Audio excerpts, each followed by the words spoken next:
મારું જીવન છે, મારું સર્વસ્વ છે. શિવદ્રોહીએ દ્રોહ કર્યો અને એ દ્રોહીનું રક્ત આ મારા શરીરમાં વહે છે. હવે તો આ શરીર યોગ્ય નથી. અતસ્તવો પન્નમિદમ કલેવરમ. હવે હું આ શરીર ધારણ નહીં કરું. અને સતીએ દિવ્યાગ્નિ દેહ પોતાના દેહમાંથી દિવ્ય અગ્નિને પ્રગટ કરી છે. સદ્યઃ સજ્જજાલ સમાધિજાગ્નિના. હાહાકાર મચી ગયો. ભયઉ સકલ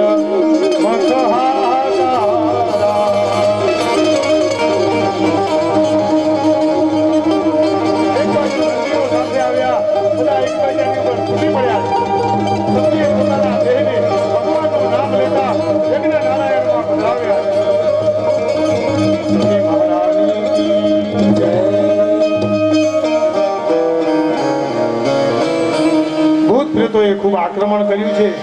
ભૃગુ ઋષિએ પ્રત્યા નામની રાક્ષસી ઉત્પન્ન કરી બધાને ભગાડી મૂક્યા. નારદજીએ સમાચાર ભગવાન શિવજીને આપ્યા અને એ વખતે શિવજી ક્રોધાવેશમાં આવી જટાશૂલી કરી. ઋષિ મુનિઓને થયું કોઈ હાથી આવી રહી, કઈ તુફાન છે. અરે નાના, તુફાન નથી, આ તો કોઈ ચોર લોકો લૂંટવા લાગે છે. નહીં, આ તો કોઈ વાયુ વાહે છે. ભાઈ, આ તો ગાયો દોડી રહી છે. ના, ગાયો નથી દોડતી.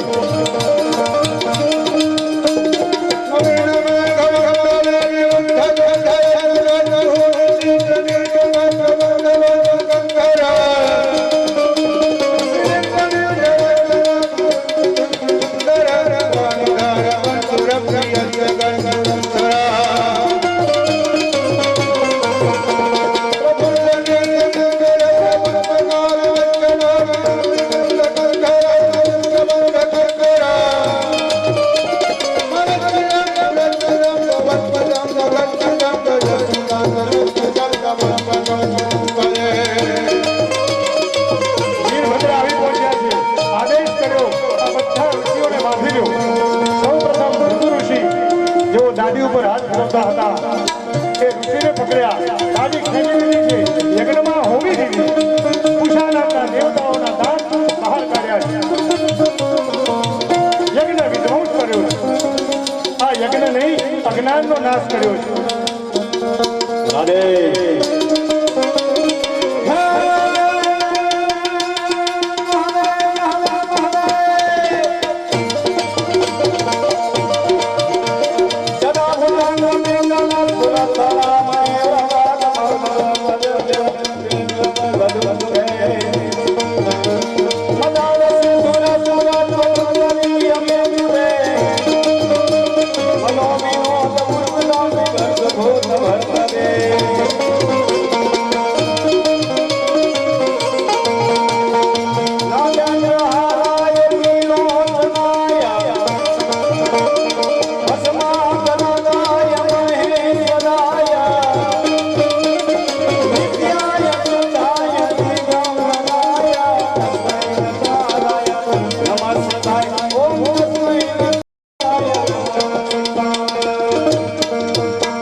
યજ્ઞ નહીં, દક્ષના અજ્ઞાનનો નાશ કર્યો છે. કોઈ પણ સત્કર્મ કરીએ, કોઈને સામે વેર રાખીને ના કરવું જોઈએ, ભગવત ભાવનાથી જ કરવું જોઈએ. અને તો જ એ કાર્ય સફળ થાય, તો જ ભગવાન ત્યાં ઉભા રહે. કામ બિગોરે આપનો જગમે હોત હંસાર. અને પછી કામ બગડે, જગમાં આપણે હાંસીના પાત્ર બનીએ. એના કરતાં તો બિના વિચારે જો કરે તો પાછે પછતાય, એવું ના કરીએ. દક્ષને અભિમાન હતું, અભિમાનને અજ્ઞાનનો વિનાશ કર્યો છે. બધા દેવતાઓ રોતા રોતા, કારણ કે કોઈને દાઢી નથી, કોઈના દાંત નથી રહ્યા, એટલે છેલ્લે તો ભગવાનના શરણમાં જવું જ પડે. બધા આવ્યા છે, ભગવાનની સ્તુતિ કરવા લાગ્યા. એ પ્રભુ, અમારો અપરાધ થયો છે, અમને ક્ષમા કરો. બ્રહ્માજી હસવા લાગ્યા. આ મારું કામ નહીં, એ તો જેનો ગુનો કર્યો છે એની માફી માંગો. એટલે શિવજી પાસે બધા આવ્યા છે. ઉત્થાય ચક્રે શિરસાભિવંદનમ મહત્તમઃ કસ્ય યથૈવ વિષ્ણુ. બ્રહ્માજીએ કહ્યું, ભોળાનાથ પાસે જઈએ. તો કે સાથે આવો ને. તો કે સાથે આવો ખરો, પણ માફી તમારે માંગવી પડશે. એટલે દેવતાઓ બધા એક ઝાડ નીચે દૂર રહ્યા. બ્રહ્માજીને કે તમે જાઓ, અત્યારે રુદ્ર સ્વરૂપ છે, કદાચ અમને પણ બાળી નાખે. ઝાડ નીચે ઉભા રહ્યા. આ સ્વાર્થી માણસોનો સ્વભાવ બતાવે છે. બ્રહ્માજીને મોકલ્યા સ્વાર્થી, એટલે દેવતાઓ ત્યાં ઉભા રહ્યા. અને દૂરથી જોયું, પાછું આમ પરછાયો, પેલા પદમપુરમાં મોટા મોટા ઝાડ છે ને, રતાવાડીમાં, એવડા મોટા ઝાડ. અને આમ જોયું, હા, કે ભગવાન પ્રસન્ન થયા. બ્રહ્માજીએ કીધું કે હા, એટલે ઈશારો કર્યો દેવતાઓને કે આ જાઓ. દેવતાઓ આવી ગયા. ભગવાન શિવના ચરણ કમલમાં પડ્યા છે. આશુતોષ છે ને, જલ્દી પ્રસન્ન થઈ જાય. ભગવાન પ્રસન્ન થયા, નમસ્કાર કર્યા, અને ભગવાન હસ્યા. શિવજી પણ કઈ નહીં, હું આપના ઉપર પ્રસન્ન છું. ભૃગુએ કહ્યું, મારું દાઢીનું શું હોય તો કરો કંઈક બાપુ. એટલે કહ્યું, જા, આખી દાઢી તો નહીં આવે, પણ હવે ફ્રેન્ચ કટ નીકળી છે. ફ્રેન્ચ કટ એટલે આટલામાં જ હોય. એ બધા ભૃગુ છે. પૂષાએ કીધું કે મારે દાંત નથી, હવે કઈ રીતે જમીશું? તો કે કુલર ખાવાની. હવે દાંત ના આવે, ગયા એ ગયા. આજે એક વાગશે હા કદાચ, એટલે થોડું તપની તૈયારી રાખજો. કથાઓ ઘણી બધી છે, વહેલા છોડવાનો પ્રયત્ન તો કરીશ. કયું તમે પિષ્ટ ભૂખ બનજો, પીસીને ખાજો. અપરાધ કર્યો છે એનો ફળ તો મળે ને. દેવતાઓ બધા રાજી થયા. કયું પણ યજ્ઞ તો સુધારો. એટલે ભગવાન શિવજીને રાજી ખુશીથી લઈ આવ્યા. કહ્યું કે ત્રિદેવ એક જ છે, બ્રહ્મા વિષ્ણુ, એમાં કોઈ ભેદ નથી. ભગવાન શિવજીને ભાગ આપવાની વાત કરી. પ્રેમનું હૈયું લઈને જઈએ ને તો ભગવાન પણ પ્રસન્ન થઈ જાય છે. પ્રેમ ભરેલું હૈયું લઈને તારે દારે આવ્યો. પ્રેમ ભરેલું હૈયું લઈને તારે દ્વારે આવ્યો છું. તું જોજને તર છોડે તો દુનિયા હું જાઉં ક્યાં. પ્રેમ ભરેલું હૈયું લઈને તારે દ્વારે આવ્યો. દેવતાઓને સ્તુતિથી ભગવાન પ્રસન્ન થયા. ભૂયાન અનુગ્રહ અહો ભવતા કૃતો મે. તમારા ઉપર ભોલેનાથ કહ્યું ખૂબ પ્રસન્ન છે. યજ્ઞ માટે લઈ ગયા. ભગવાન એ યજ્ઞ નારાયણ જ ભગવાનનું સ્વરૂપ છે. એટલે બ્રાહ્મણોએ પણ ભગવાનની સ્તુતિ કરી. એમાં થોડીક વાત મૂકી છે કે જે કોઈ પણ શિવજીનો ભાગ છોડ્યા વગર ભૂદેવો પણ ભગવાનનું આરાધના કરશે તો ભિક્ષા માંગવી પડશે, એવું લખ્યું છે. હા, માટે શિવજીને અર્પણ કરવું. અને એટલા માટે તો શિવજીનું આપણે લેવાતું નથી. મંદિરમાં જઈએ, શિવજીને અર્પણ થઈ જાય એટલે આપણે લઈ લેવાય. તો ભગવાનની સ્તુતિ કરી અને કહ્યું તમે જ યજ્ઞ છો. ત્વમ ક્રતુ સ્ત્વમ હવિ સ્ત્વમ હોતા સસ્વયં ત્વમ હિ મંત્ર સમે દર્ભપાત્રાણિ ચ. ત્વમ ક્રતુ સ્ત્વમ હવિ સ્ત્વમ હોતા સસ્વયં ત્વમ હિ મંત્ર સમે દર્ભપાત્રાણિ ચ. 154 પાના નંબર ઉપર કાઢો શાસ્ત્રીજી. ઓમ સદા ત્રીજો ગણપતિ દેવતા અગ્નિહોત્ર બધા સોમાદ્રમ અંકુરા દામ્રસા દ્રષ્ટયા પત્ની વારણે પ્રોધા.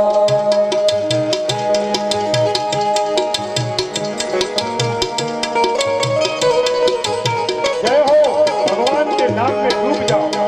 उसके सिवाय कोई अन्य सागर ही नहीं है. अन्य जगह तो मरना है, यहाँ डूबना है. डूब करके तैरना.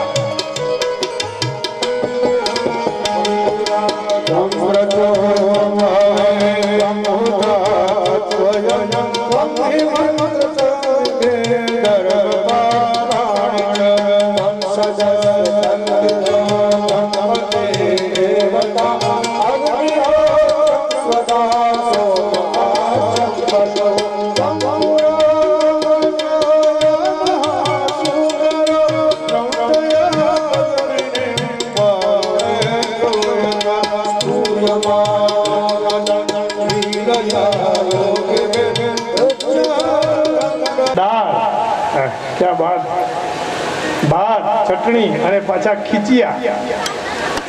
બહુ સરસ. યજ્ઞ નારાયણ પ્રસન્ન થાય. ભગવાને કહ્યું, દેવતાએ કહ્યું ભગવાનને તમે જ બધું છો. ભગવાન હિરણ્યાક્ષની હાથમાં આવેલી ધરતી અને એ ધરતીને પણ મુક્ત તમે કરાવી છે. ગજરાજને તમે મુક્ત કરાવ્યો છે. પ્રભુ આપ સર્વ સમર્થ છો. અહમ બ્રહ્મા ચ સર્વસ્ચ જગત કારણમ પરમ. જગતનું કારણ હું છું એમ કે છે ભગવાન. અને છેલ્લે બહુ સરસ વાત કરી જેથી શિવના ભક્તો અને વિષ્ણુના ભક્તો ઝઘડે નહીં. શિવસ્ય હૃદયમ વિષ્ણુ વિષ્ણુશ્ચ હૃદયમ શિવા.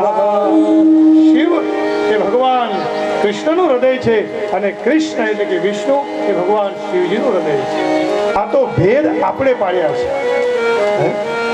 બાકી પરમ ભક્ત વિષ્ણુના પરમ ભક્ત શિવજી છે. એનાથી મોટું કોઈ ઉદાહરણ જ ન હોઈ શકે. એટલે રામાયણ કે રચી મહેશ નિજ માનસ રાખા. રામને શિવજીએ પોતાના મનમાં રાખ્યા છે. અને જ્યારે જ્યારે તમે જુઓ કંઈ પણ એવું થાય ત્યારે દેવતાઓ એકબીજાને યાદ કરે છે, કારણ એ ત્રણેય એક છે, એમાં ભેદ જ નથી. ये तो भेद हम लोग कर देते हैं, हमारा काम ही है ये है ना, भेद मत करना. रामस्य ईश्वर रामेश्वर, राम ना ईश्वर, राम ईश्वर यस्य सह, राम छे जेना ईश्वर एवा राम. હા, એટલા માટે કહ્યું રામસ્તત્પુરુષમ બ્રૂતે. પેલો છે એ તત્પુરુષ સમાસ છે અને બીજો છે એ બહુવ્રીહી છે, એટલે અર્થ બદલાઈ જાય. અને ભગવાન શિવ તો કર્પૂર ગૌરમ કરુણાવતારમ સંસાર સારમ જગેન્દ્રહારમ સદા વસંતમ હૃદયારવિંદે ભવમ ભવાની સહિતમ નમામિ. અને પેલા જો એમાં બી બહુ સમજવા જેવું છે. ભગવાન શિવ ક્રોધાવતાર છે, એ ક્રોધ કરે પણ કર્પૂર ગૌરમ, કપૂર નહીં હો. આપણે બધા કપૂર હળગાવી એટલે કપૂર કહી દઈએ, એટલે આ કપૂર નથી, કર્પૂર છે. કપૂર તો સોલામાં છે રસોઈઓ. હે, કર્પૂર ગૌરમ, કપૂર જેવા સફેદ હે સદાશિવ, કરુણાવતારમ, કરુણાના અવતાર છો. સંસાર સારમ, અને સંસારમાં સાર હોય તો ભગવાન આપ છો. ભુજગેન્દ્રહારમ, ભુજગેન્દ્ર સર્પના હાર પહેર્યા છે. પછી કેવા છો? સદા વસંતમ હૃદયારવિંદે, હંમેશાને માટે બીજાના હૃદયમાં વસો છો. ભવમ ભવાની, અને સતી તો સાથે જ હોય. આ તો કથાના માત્ર રૂપે જગતના લોકોના અજ્ઞાનને દૂર કરવા માટે, બાકી શિવ અને શક્તિ તો સાથે જ છે. આ તો મને તમને સમજાવવા માટે આવી કથાઓ મૂકી છે કે ક્યાંય યજ્ઞ બગડતો હોય તો યજ્ઞ સુધારવાનું કામ પણ શિવજી અપમાન થયા પછી પણ કરવા આવે છે. એટલે તો ભોળો છે. આપણે પણ જવું, પી જવું, ઝેર પી જવું. સતસૃષ્ટિ તાંડવ રચયિતા નટરાજ રાજ નમો નમઃ. સતસૃષ્ટિ તાંડવ રચયિતા નટરાજ રાજ નમો નમઃ.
ભગવાન શિવ સંહારક દેવ ગણાય છે.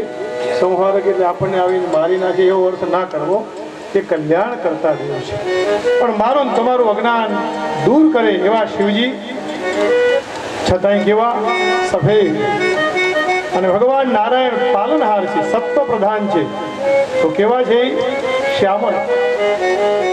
નીલ સરોવર નીલમણી નીલ નીલધર શ્યામ લાજ તન શોભા નિરખી કોટી કોટી શતકામ.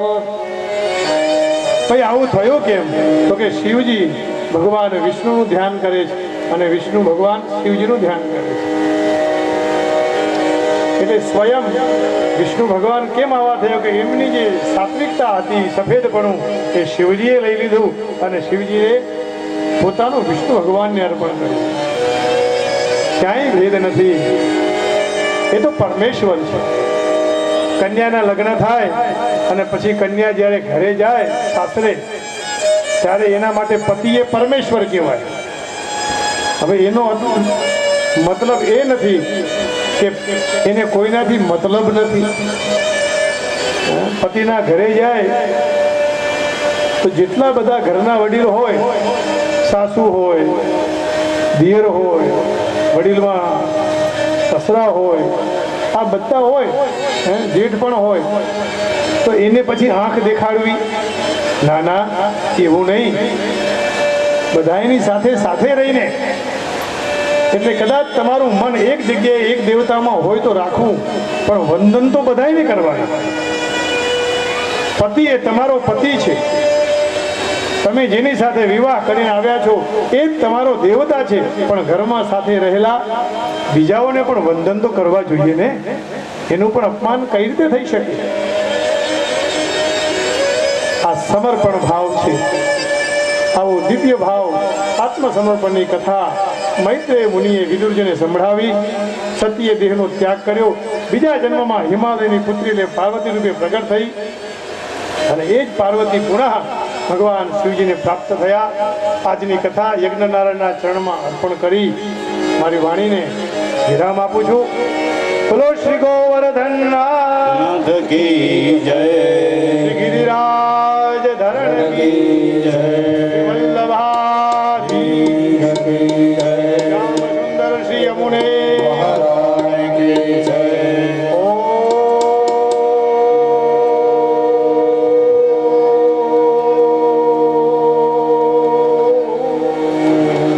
નમઃ પાર્વતી પતયે.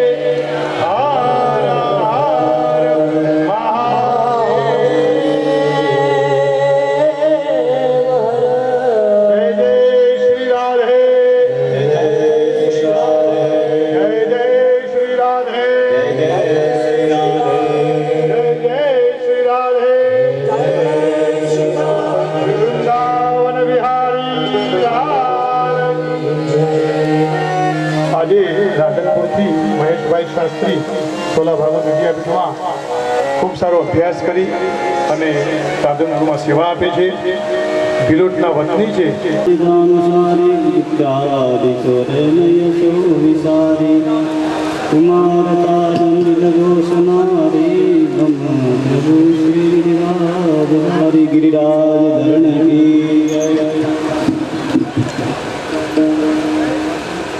माननीय श्री गोड़िया साहेब अमदावाद तथा पदमपुर पधारेल गजानन भाई दयाल पदम परिवार आ बने महानुभावो शास्त्री श्री अशोक गति વધાવીશું.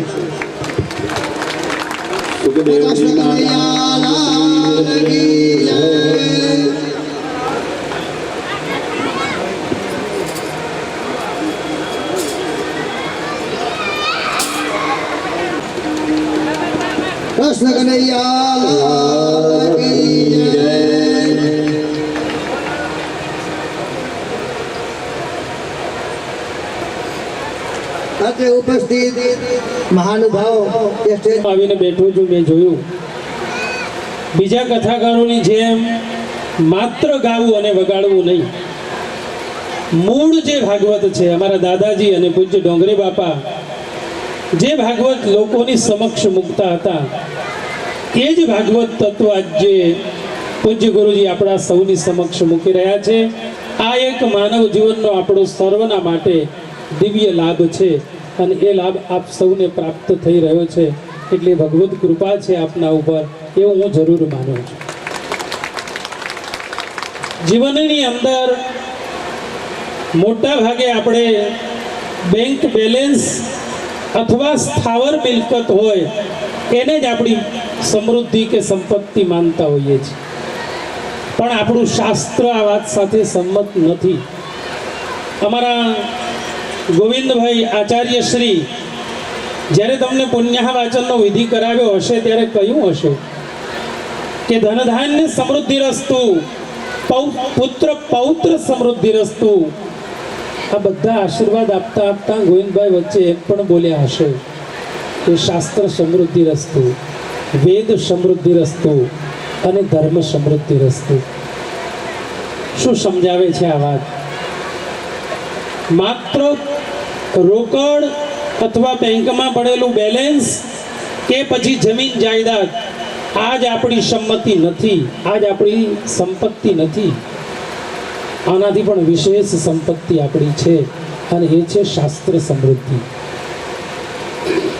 ગમે એટલું ધન આપણી પાસે હોય, ગમે એટલી જમીન જાયદાદ હોય, પણ શાસ્ત્રના વિચારો, શાસ્ત્રના અનુસાર જીવન જો આપણું નથી તો સમજી લો આપણે ધનહીન છીએ, કંગાળ છીએ. અને એમાંય આપણે બ્રાહ્મણના માટે એની સૌથી મોટી સંપદા એનું વેદ અને શાસ્ત્રનું જ્ઞાન છે. નહીતર સુદામા પાસે કંઈ નહોતું, પણ વ્યાસજી જ્યારે સુદામા ચરિત્રનો આરંભ કરશે ને ત્યારે શ્રીમદ ભાગવતના 10મ સ્કંદમાં ઉલ્લેખ કરશે કે કૃષ્ણસ્ય આસિત સખા કશ્ચિત બ્રાહ્મણો બ્રહ્મવિત્તમ. એ વિદ્વાન હતો, ધનવાન હતો, સમૃદ્ધિ સંપન્ન હતો, કારણ કે સુદામા પાસે જે ધન હતું ને એ જ સાચું બ્રાહ્મણનું ધન છે. કરોડો રૂપિયા હોવા છતાં જે બ્રાહ્મણની પાસે શાસ્ત્રનું અને વેદનું જ્ઞાન નથી એ બ્રાહ્મણ કંગાળ છે, એ ભિખારી છે. અને જેની પાસે ફૂટી કોડી નથી પણ વેદ અને શાસ્ત્રનું જ્ઞાન છે એ બ્રાહ્મણ સકલ ભુવન મધ્ય નિર્ધનાસ તે ધન્યા. ભાગવતજીના વચન પ્રમાણે એ સૌથી ધનવાન વ્યક્તિ છે. તો આ શાસ્ત્રની સમૃદ્ધિ આપણા ઘરની અંદર વધે એ શાસ્ત્ર સમૃદ્ધિ આવા ગુરુજીઓના મુખારવિંદથી જ્યારે આપણે શાસ્ત્રનું શ્રવણ કરીશું તો આપણી શાસ્ત્ર સમૃદ્ધિ વધશે. બીજા નંબરમાં ત્યાં વાત કરવામાં આવી કે વેદ સમૃદ્ધિ રસ્તે. હું તો એટલે સુધી કહું કે અમારા ગુરુજી એ ખાલી અશોકભાઈ શાસ્ત્રીજી નથી, તો એ સ્વયં આપણા સૌની વચ્ચે વિદ્યમાન શુક્લ યજુર્વેદ છે. એ પોતે વેદ પુરુષ છે. આખો વેદ ગુરુજીએ કંઠસ્થ કરેલો અને વેદે બે જ વાત આપણા સમક્ષ મૂકી છે, એક વિધિ અને એક નિષેધ. વિધિ એટલે કરવા યોગ્ય કર્મ અને નિષેધ એટલે ન કરવાના કર્મ. બસ કરવા યોગ્ય કર્મોનો આપણે જીવનની અંદર સ્વીકાર કરીએ અને ન કરવાના કર્મોનો ત્યાગ કરીએ, સમજી લો આપણું વેદમય જીવન બની ગયું. બીજા અર્થની અંદર કહું તો વિધિ એટલે હકારાત્મક, પોઝિટિવ, અને નિષેધ એટલે નકારાત્મકતા. હકારાત્મકતાનો જીવનમાં સ્વીકાર અને નકારાત્મકતાનો ત્યાગ, એનું નામ છે વેદમય જીવન. તો વેદના વિચાર અનુસાર આપણે જીવન જીવતા થઈએ. અને ત્રીજી વાત છે ધર્મ સમૃદ્ધિ રસ્તે. આ જે કાર્ય થઈ રહ્યું છે ને જ્ઞાન યજ્ઞ, સૌથી મોટો યજ્ઞ છે. આ યજ્ઞના માધ્યમથી આપણે આપણા ધર્મની રક્ષા માટે કંઈક મનોમન સંકલ્પ કરીએ, વિચાર કરીએ અને આવા સત્કર્મની અંદર કોઈના કોઈ રીતે સહયોગી થઈએ તો આ આશીર્વાદ આપણા સાર્થક બને, સફળ બને. શ્રીમદ ભાગવત તત્વ તો અણમોલ છે. એના વિશે ગુરુજી ખૂબ સરસ રીતે પોતાના પ્રવચનના માધ્યમથી, અને આમ કેવું ગુરુજી એક શિક્ષક છે ને એટલે બાળકને ન સમજાય ત્યાં સુધી એ મુદ્દાને એના હૃદય સુધી પહોંચાડવાની કોશિશ કરે છે. એમ ગુરુજી મેં જોયું કે એક એક વાતને એક એક મુદ્દાને બાળ સમાન સૌ શ્રોતાના હૃદયની અંદર બેસાડી અને પછી જ આગળ બીજા પ્રકરણ તરફ જાય છે. આજે મને ખરેખર ખૂબ આનંદ થયો અને ગુરુજીના ચરણમાં ફરી કોટી કોટી વંદન કરું. કૌંડિન્ય ગુરુજીને પણ યાદ કરી એમની દિવ્ય ચેતનાને વંદન કરું અને દાદાજીને પણ વંદન કરું કે એમના માધ્યમથી આ સૌને મળવાનું થયું. શ્રીમદ ભાગવતના માધ્યમથી આપણા સૌના હૃદયની અંદર એ કૃષ્ણ પરમાત્મા આવીને બિરાજમાન થાય, આપણા સૌનું મંગલ કરે, આપણને ધર્મનો વેદ સંસ્કૃતિની રક્ષાનો માર્ગ બતાવે, પરોપકાર અને સેવાના માર્ગે ચાલતા શીખવાડે, અન્યાય અને અધર્મના માર્ગથી એ કૃષ્ણ પરમાત્મા આપણને રોકે. એ જ દિવ્ય ભાવના સાથે ફરી સમયના અભાવે અમારા કૌંડિન્ય ગુરુજી કહેતા કે ભોજન સમયે ભાષણમ ભષણમ ભવતી, એટલે બધાના ઉદરની અંદર જ્યારે મુશકાહ કલરવ કરતા હોય ત્યારે અધિક વક્તવ્ય યોગ્ય નથી, પણ ગુરુજીની આજ્ઞા હતી એટલે 5 મિનિટ આપના સમક્ષ જે વાત કરી એ ભાગવત ચરણારવિંદમાં અર્પણ કરી સૌ વિદ્વાન વૃંદના ચરણમાં વંદન કરી આપ સૌ શ્રોતાના હૃદયમાં બિરાજતા કૃષ્ણ પરમાત્માને વંદન કરી મારી વાણીને વિરામ આપું.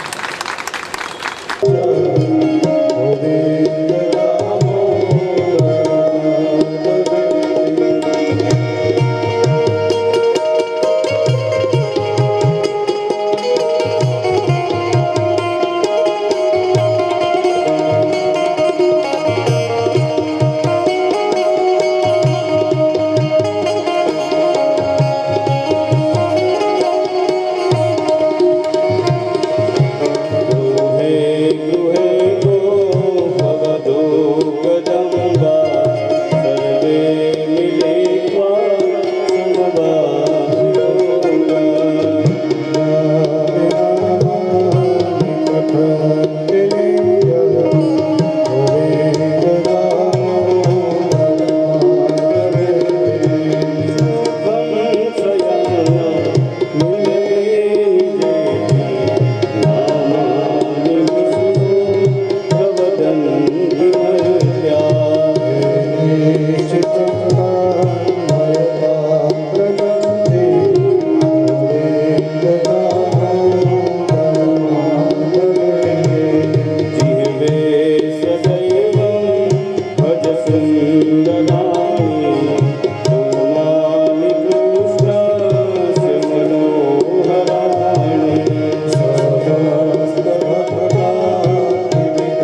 ગોલોક સંચર કૃષ્ણ કનૈયા લાલ કી જય। आइए हरि गुरु गान में और कैसे भक्ति बढ़े, भगवान में केम मन लागे ना माटे भगवान ने शरणे जइए। अनंत कोटि ब्रह्मांड नायक अचिंत्य कल्याण गुणगण निधान सर्वेश्वर सर्वाधिपति अकारण करुणा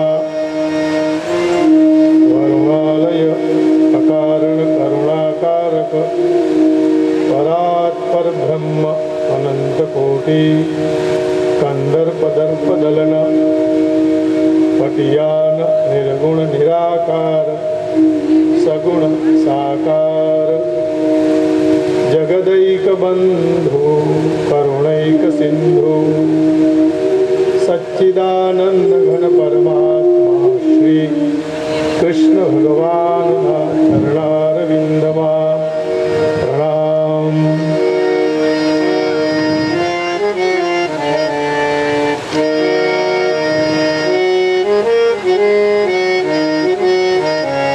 मां देवहूतिए પોતાનું કલ્યાણ કપિલ ભગવાન દ્વારા કર્યું। માનવ માત્રએ પોતાનું કલ્યાણ કઈ રીતે થાય એનો વિચાર કરવો જ રહ્યો।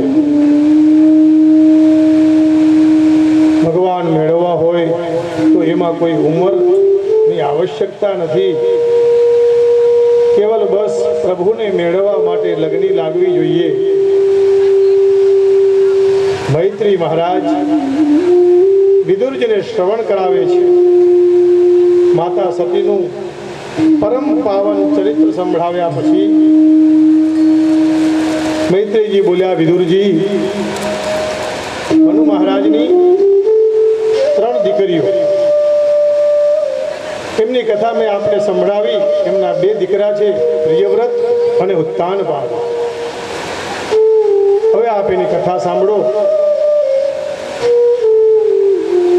ઉત્તાનપાદના ચરિત્રમાં એમની 2 રાણીઓ સુનીતિ અને સુરુચિ।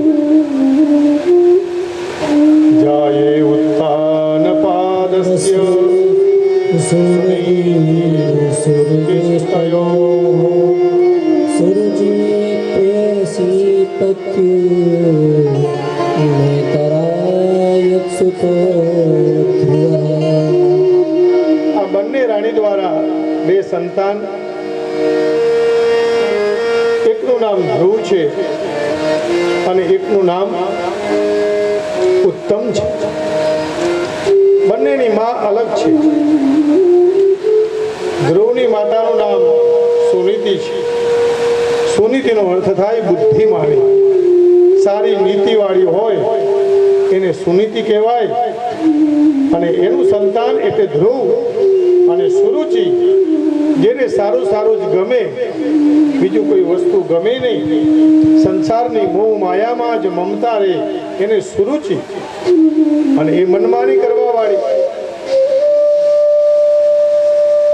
સુનીતિ એ બુદ્ધિમતી, બુદ્ધિવાળી, શાસ્ત્રની આજ્ઞા પ્રમાણે ચાલનાર। અને જે મનુષ્ય શાસ્ત્રની આજ્ઞા પ્રમાણે ચાલે એ સુખી થાય। શાસ્ત્ર સૌ પહેલા એમ કે ભણવું જોઈએ, અભ્યાસ કરવો જોઈએ। એટલે શાસ્ત્ર આપણા માતા પિતા છે, રસ્તો બતાવે, માર્ગ બતાવે।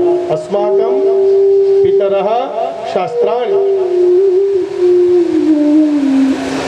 બહુ નાના એવા સુભાષિતમાં મોટી વાત કરી દીધી। વિદ્યા દદાતિ વિનયમ, વિનયાત યાતિ પાત્રતામ, પાત્રત્વાત ધનમ આપનોતિ, ધના ધર્મ તતસ્સુખમ।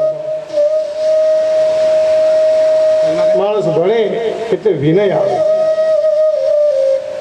વિનયથી પાત્રતા મળે, પાત્રતાથી ધન મળે, ધન આવે તો ધર્મ કરવો પડે અને પછી સુખ જ મળે। આ વિદ્યા એટલે જાણવો એવો અર્થ કરીએ તો ભગવાનને જાણવા। અને એકવાર પ્રભુને જાણ્યા પછી ધર્મનો રસ્તો આપોઆપ ખુલી જાય છે અને પછી સુખની પ્રાપ્તિ તો થાય જ. જેને શાસ્ત્રમાં વિશ્વાસ નથી એવી સુરુચિ ઉત્તાનપાદ જે રાજા હતો, શાસ્ત્ર તો એમ કે છે કે માનવ માત્ર પ્રાણી માત્ર ઉત્તાનપાદ જ છે. માના ગર્ભમાં જ્યારે જીવ હોય ત્યારે એના પગ ઊંચા જ હોય. હું અને તમે ઉત્તાનપાદ છીએ. ઉર્ધ્વ પાદૌ યસ્ય સહ ઉત્તાનપાદઃ.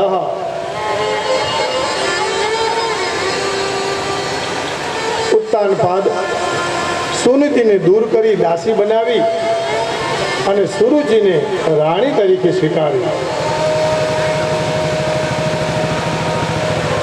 અન્યાય કર્યો છે. વ્યવહારમાં જ્યાં ભેદ આવે, અન્યાય થાય એટલે સ્નેહ ન રહે. આપોઆપ પ્રેમની ધારા, પ્રેમનો દોર તૂટી જાય. કથામાં આગળ આવશે ઉત્તાનપાદનું કલ્યાણ પાછું સુનીતિના સંતાન એટલે ધ્રુવથી જ થયું. આ બુદ્ધિ છે એને ગમે ત્યાં લઈ ન જવાય. ભગવાનમાં બુદ્ધિ મૂકવાની વાત કરે છે, પણ સુરુચિ લૌકિક અને સાંસારિક પદાર્થોમાં લઈ જાય. સુખની ઈચ્છા તો બધાને હોય, પણ એવું સુખ નહીં કે જેમાં હરિ ન હોય. કથામાં ઘણી ઘણી વાતમાં આવે કે હરિ પેલા હરિને ભજીએ. આ વારંવાર એને યાદ કરીએ તો ક્યારેક ભક્તિ પ્રગટી જાય છે. ગીતામાં ભગવાન એમ કહ્યું, મય્યેવ મન આધત્સ્વ મયી બુદ્ધિમ નિવેશય. તારી બુદ્ધિ મારામાં સ્થાપિત કર. પણ સુરુચિએ ના કરી શકી, સુનીતિએ કરી. અને મનુષ્યની જો કીર્તિ ન રહે તો એ માણસ જીવતો નથી. ગમે એટલા ભોગવાદમાં જીવીએ પણ કીર્તિ જોઈએ. હરિનું નામ પોતાના મુખમાં જોઈએ. કીર્તિ યસ્ય જીવિતઃ. ઘણા માણસો કહે કે આપણે ભગવાનમાં બુદ્ધિ રાખીએ, સુનીતિથી ચાલીએ તો આપણું ક્યાં કલ્યાણ થાય. અત્યારે તો અનીતિના રસ્તે ચાલે એ જ સુખી છે. જે માણસ કૂડ કપટ કરી અને જીવનમાં સુખી થઈ જાય તો એ થોડો ટાઈમ રહે. એકાદ પેઢી, બે પેઢી, ત્રીજી પેઢીએ એ દેખાય, ખ્યાલ આવે જ. એટલે ભગવાનમાં બુદ્ધિ સ્થાપિત કરીએ. મુનિમ થઈને રહીએ, માલિક થઈને નહીં. આ મારું નથી, આ ઈશ્વરનો છે. પ્રસંગ એવો, એક વખત ધ્રુવજી મહારાજ પોતાના પિતાશ્રીને મળવા ગયા અને એ સમયે સુરુચિનો દીકરો ઉત્તમ એના ખોળામાં બેઠો હતો. એમને ઈચ્છા થઈ બેસવાની, ધ્રુવજીને પણ ત્યાં કને જે સુરુચિ હતી, જેની બુદ્ધિ ભગવાનમાં ન હતી, અને ભગવાનમાં હોત તો એ આવું ન વિચારત કે આ મારો નથી, આ તો સુનીતિનો છે. આ પરાયો બીજાનો એવો ભાવ આવી ગયો. પિતા તો એક હતા તો પછી એનો પણ દીકરો ગણાય. જોયું એને અને કહ્યું કે તારો આ મનોરથ છે એ ખોટો છે. તને બેસવાનો અધિકાર નથી. દુર્લભેર્થે મનોરથ. અને જો તારે આવી ઈચ્છા હોય બેસવાની ખોળામાં તો મારા કુખે જન્મ લેવો પડે. આ તો ભગવાનને પણ ચેલેન્જ કરી. મારા કુખે જન્મ લે તો તું ત્યાં બેસી શકે. ભગવાનની કૃપા થાય ન થાય એવું તો એ કહ્યું જ નહીં. એને અહંકારથી વાત કરી. એક ભક્તનું અપમાન થયું ગણાય અને કહ્યું તારે જો ભગવાન તારે ખોડામાં બેસવું હોય તો પછી ભગવાનની આરાધના સાધના કરવી પડશે. તપસા यदाद्य पुरुषं तस्यैव ग्रहेण मे गर्भे वंशोदयात्मानं यदीच्छसि नृपासि. અરે માં, મારી મારો ખોડામાં બેસવાનો અધિકાર નથી તો હું શું કરું? મને કહો. કયું એક ઉપાય છે, ભગવાનને ભજ. અને ભક્ત અને ભગવાન આ બંનેનું અપમાન સુરુચિ દ્વારા થઈ ગયું. એકનું અપમાન ન કર્યું, ભગવાનનું પણ કર્યું અને ભક્તનું પણ અપમાન થઈ ગયું. ધ્રુવજી મહારાજ તો આ ઝેરનો ઘૂંટડો અપમાનનો પી ગયા, પણ એમના મનમાં એક જેમ કોઈ સર્પ ડંખ મારે ને એવો ભાવ આવી ગયો. ક્રોધ આવ્યો છે. લાંબા લાંબા શ્વાસ લેવા લાગ્યા અને રોતા રોતા પોતાની મા પાસે ગયા, સુનીતિની પાસે. માએ ખોળામાં લીધા, હૃદય સાથે ચાપ્યા. બેટા, શું વાત થઈ છે? કેમ રડે છે? અને બાળકનું હૃદય તો નિષ્કપટ હોય. આપણે ગમે તે કહીએ, એની સાથે ખરાબ વર્તન કરીએ તો ઘરે જઈને કે જે બધી વાત હતી એ સંભળાવી. મૈત્રીજી કહે છે, વિદુરજી, આવા ખીલતા એવા પુષ્પને આગ લગાવી દીધી. શોક દાવાગ્નિના દાવ લતેવ બાલા. એમનું હૃદય શોકથી બળવા લાગ્યું. મામ અમંગલમ તાત પરેશુ મૌસા ભૂંગતે જનોયત પર દુઃખ તસ્તર. પણ સુરુચિને તને આવું કહ્યું બેટા, પણ તારા સારા માટે જ કહ્યું છે ને. સુનીતિની ભાષા છે. કેમ? એને બુદ્ધિ ભગવાનમાં મૂકી છે. તારી જ માં છે, હું અભાગણી છું. તને એને આવું બધું કહ્યું, તે સહન કરી લીધું, પણ હું કઈ રીતે સહન કરું? પણ છતાંય સુનીતિમાં સહન કરી લીધું. સત્યમ સુરુચ્યા વિહિતમ ભવાન યદુર્ભગાયા ઉદરે ગૃહીતા. તે તો જે દુર્ભગા છે, જેનું ભાગ્ય નથી, એના ઉદરે જન્મ લીધો છે. માટે તારો અધિકાર નથી. તપસા આરાધ્ય પુરુષમ. તું તપ વડે પરમ પુરુષનું આરાધના કર અને એ પ્રગટ થશે.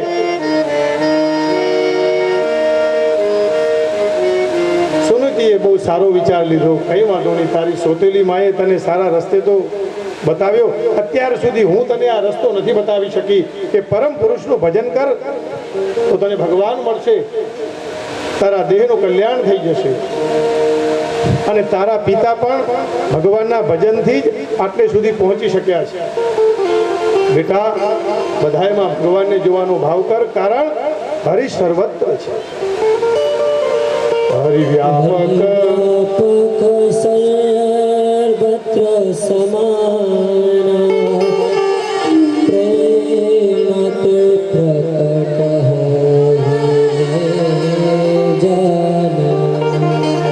પણ બાળક છે, ધ્રુવજીને ખબર નથી કે પરમ પિતા કોણ. એટલે સુનીતિ કહે છે કે મેં તો પિતાનો પરિચય બરાબર ન કરાવી શકી, પણ સુરુચિએ, તારી સોતેલી માએ પરમ પિતાનો પરિચય આપી દીધો તને. ધ્રુવજીએ પૂછ્યું, એ બધી જગ્યાએ છે પણ દેખાતો તો નથી. તો કે ના, છે. દૂધમાં ઘી દેખાય? ના. દૂધમાં છાશ દેખાય? ના. દૂધમાં માખણ દેખાય? ના. પણ છે. ભગવાન અત્યારે આ મંડપમાં પણ છે.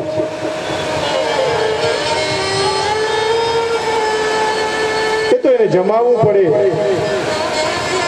મીરાએ જમાયું, નરસૈયાએ ઘોડ્યું અને સુખદેવે એને ગરમ કરીને ભાગવત રૂપી ઘી મને ને તમને આપ્યું.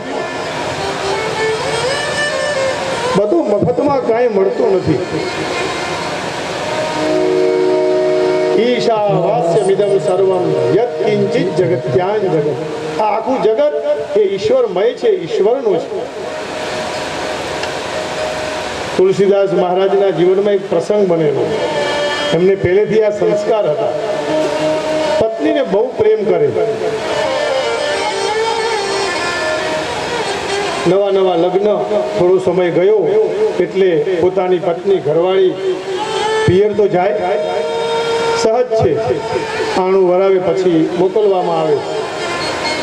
એના પછી પણ કંઈક કારણસર એમના પત્ની ગયા હશે પિયરમાં, અને તુલસીદાસજીને એમના પત્ની યાદ આવ્યા.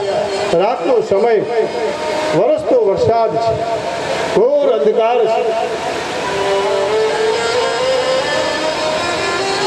ઘરનો દરવાજો બંધ. ઘર ઉપર ચડ્યા. તે જમાનામાં નળિયા એટલે નળિયા કાઢ્યા. ચોમાસાનો સમય એટલે સર્પ તો હોય. સર્પ લટકતો હતો. કામાંધ તુલસીદાસને ખ્યાલ ન રહ્યો અને એ સર્પને દોરડું સમજી નીચે ઉતરી ગયા. અને ત્યારે એમની પત્નીએ કહ્યું, મહારાજ, આપ આટલા બધા સંસારમાં તરબોળ થયા છો, જુઓ તો ખરા કોને પકડ્યો છે આપે, કેના દ્વારા ઉતરી રહ્યા છો? તુલસીદાસને ભાન આવ્યું, જોયું તો સર્પ હતો. અરે આવી લગની જો મને મળવાની છે એવી જો રામમાં લાગે ને તો જીવન તમારું ધન્ય થઈ જાય. અને તુલસીદાસે ત્યારથી આમ પાછા ફરી ગયા. સ્કૂલમાં અને શાખામાં એટલે RSSમાં બધા એક સાથે ઊભા હોય. પછી એમ કે વામ વૃત એટલે આગળ હોય પાછળ થઈ જાય, પાછળ હોય આગળ થઈ જાય. આ ભગવાનની લીલા છે. આગળના છોકરાઓ જે હોય એને વામ વૃત કે એટલે જે પાછળ હતા એ આગળ આવી જાય. ભગવાન ક્યારે આગળ લઈ જાય, ક્યારે પાછળ લઈ જાય, એ તો એની ઈચ્છાથી થાય છે. અને તુલસીદાસજીએ કલમ લીધી અને રામચરિત માનસને લખી નાખ્યું. આવી ચિંગારી ધ્રુવને લાગી કે મને પણ ભગવાન કેમ ન મળે, પણ બીનુ હરિ કૃપા ધ્રુવજી નીકળ્યા છે. માતા પિતાને વંદન કર્યા. હવે તો ભગવાનને પ્રાપ્ત કરીને જ પાછો આવીશ. આવી દ્રઢ શ્રદ્ધા જ્યારે લાગે ત્યારે ભગવાન સાથે આવી જાય. બધું હુજાડે તો એ જ નહીં. આપણાને ક્યાં કાંઈ હુજે છે, અને ન હુજે ત્યારે આપણે એની પાસે જઈએ છીએ. તો પહેલેથી જઈએ તો કેટલો આનંદ આવે. પણ ધ્રુવનું બહુ ભાગ્ય. જેવા ઘરની બહાર નીકળ્યા, જંગલ તરફ પ્રયાણ કર્યું, ત્યાં તો હાથમાં વીણા અને નારદજી આવ્યા. તમે જો આખા ભાગવતની અંદર દરેક જગ્યાએ આ નારદનું પાત્ર એટલે બહુ વિશેષ પાત્ર છે. બોલ્યો, બેટા ક્યાં જાય છે? કે ભજન કરવા. અરે તું તો ક્ષત્રિયનો દીકરો, તેજસ્વી, અને તું રાજસ્વી બને, રાજા બને, અને અત્યારે વનમાં. એ મારા તમારા જેવો વૈરાગ્ય નતો એટલે નારદજીએ પરીક્ષા કરવા કીધું. મારે તમારે શું થાય? મરકટ વૈરાગ્ય. આજે અહીંયા કૂદકો માર્યો, કાલ બીજે. એટલે કેવું, આજે બહુ જ સારું ભોજન મળ્યું, એમાંય સંતોષ ન થાય તો વળી બીજું ભોજન. મરકટ વૈરાગ્ય થોડી વાર ટકી, જેને સ્મશાન વૈરાગ્ય પણ કહેવાય. કોઈને વળાવવા જઈએ છેલ્લી વિદાય ત્યારે સ્મશાનમાં બેઠા બેઠા કે ઓહો, આ સંસારમાં તો ખરેખર કાંઈ નથી. ઓ બાપા, હે કેટલા બધી સવારથી સાંજ સુધી દુઃખ જ છે. પણ આ બધું વિચારધારા ઉપર છે. હા, શિયાળો આવે એટલે કે હા હવે તો એવી ઠંડી પડશે, ટાઢ લાગશે, ઉઠી નહીં શકાય. ઉનાળો આવશે એટલે ગરમી થશે, રેવાશે નહીં, પરસેવો થાય, ખાવાનું નહીં ભાવે. ચોમાસું ચોમાસું આવશે એટલે કાદવ થશે, કીચડ થશે, વરસાદ આવશે, બહાર જઈ નહીં શકીએ. પણ ભગવાનનો ભક્ત હોય તો શું વિચારે? અરે શિયાળો આવશે ને તો બહુ ભૂખ લાગશે. ભગવાને તો બનાવ્યો છે ને, બહુ ભૂખ લગેગી, કસરત સારી થઈ શકશે, તાજગી આવશે, અને ઊંઘવાના દિવસો છે, સારી ઊંઘ પણ લઈ લેશું. જો એક વ્યક્તિ કેવું વિચારે છે, શિયાળો સારો નથી, એ કે છે કે નાના બહુ મજા આવશે. પેલા એ ઉનાળામાં ગરમી થતી એમ કીધું, આને કીધું કે નહીં કેરી આવશે, વલસાડની કેરી ખાઈશું, એસીમાં સરસ મજાથી રહીશું. ચોમાસાની અંદર આ ધરતી લીલુડી થશે, હરિયાળી થશે, વૃક્ષો લીલાછમ, નવું ધાન્ય થશે. કયા ભાવનાથી કને સ્વીકારીએ છીએ એના ઉપર છે. મનમાં કયા ભાવથી આપણે કઈ વસ્તુને બેસાડીએ, પણ મરકટ વૈરાગ્ય હોય તો ના ચાલે. એક પતિ પત્નીને આમ તો રોજ બધાનો સંસાર સારો જ ચાલે, ક્યારેક ક્યારેક થાય, અને થવું જોઈએ. શાક બનાવીએ, દાળ બનાવીએ, મરચું ન હોય તો ના ચાલે. ક્યારેક ક્યારેક મીઠું વધારે પડી જાય તો એ દિવસે એમ કેવું કે ખરેખર આજે બધું સપ્રમાણ છે, પણ મીઠું થોડું ઓછું હોય તો મજા આવે. પણ એ તરત આવેશમાં આવીને જો કહીએ તો દાંપત્ય જીવનમાં દુર્ગંધ આવવા લાગે. કારણ કે બચારી 7 દાડા સારું બનાવે ને 8મે દાડે એકાદ દાડો ભૂલ થઈ જાય તો થાય. સંસાર યહી તો હૈ. બે પતિ પત્નીને બહુ પ્રેમ. 2-3 ઉદાહરણ છે, પણ એક નાનું ઉદાહરણ મને મગજમાં આવ્યું, કહું કે જુઓ એ સ્ત્રી કેટલી કરુણામય છે, અને એટલે કરુણામયીની 9 દિવસ સુધી આપણે આરાધના કરીએ છીએ. નવરાત્રિ મહોત્સવ માતાજીના પૂજવાના દિવસો છે. બંનેને ખટપટ થઈ, બોલવાનું બંધ કર્યું, રે જોડે જ પાછા. અમારે સાંતલપુરમાં એક શિક્ષક અને શિક્ષિકા હતા. મધુભાભીએ મને આ વાત કરેલી કે 2 શિક્ષક વહેલા સવારે ઉઠે, પેલો પેલાની ચાલી આવે, પેલીની ચાલી આવે, પોતે પોતાના ગાંઠિયા લઈ આવે, ઓલો ઓલાના ગાંઠિયા કે ભજીયા જે ભાવે. તમે તો બધા નસીબદાર છો. બાકી અત્યારે આજની પ્રજા એકને ખમણ નથી ભાવતા, એકને પીઝા ભાવે છે, એમાં ઝઘડો થાય એટલે છૂટાછેડા લે. શું વિચાર છે મનુષ્ય? ક્યાં જઈને ઊભો રહેશે મને તમને ખબર નથી.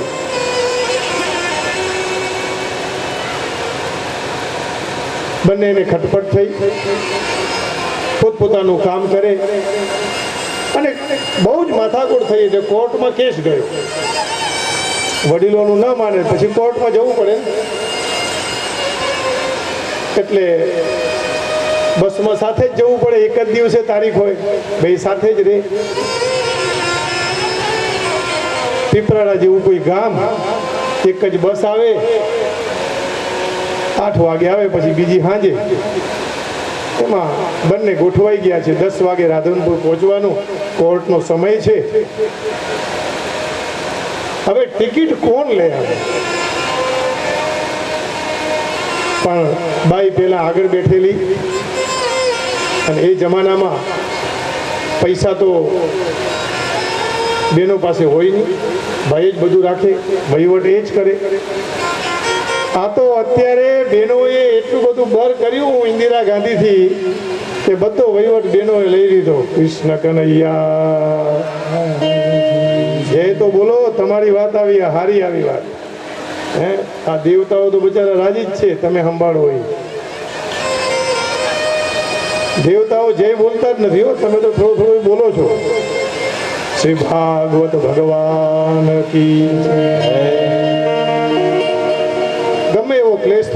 પણ છે તો મારી ને, એવો ભાવ પેલાને આવ્યો અને એને ટિકિટ લઈ લીધી. કંડક્ટર આવ્યો બેન પાસે, તો બેને કીધું કે ટિકિટ. બેનને કીધું, બેન પાસે પૈસા નહોતા, પણ એ પહેલાં કહી દીધું કે તમારી ટિકિટ લેવાઈ ગઈ છે. તો કે કોને લીધી? તો કે જો પેલા બેઠા એને.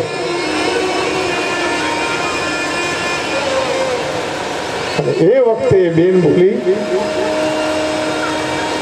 ટિકિટ 10 રૂપિયા હશે એ વખતે,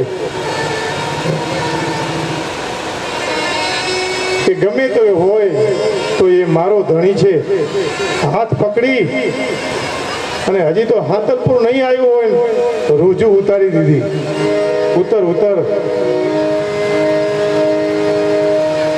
અને પેલીએ પણ કીધું કે આખી જિંદગી આપણે કોર્ટના પગલાં ભરીશું, 10,000નો ખર્ચો થશે, હાલ ઘરે આ 10 રૂપિયામાં પતી ગયું. કેવો પ્રેમ હશે બંનેને. થાય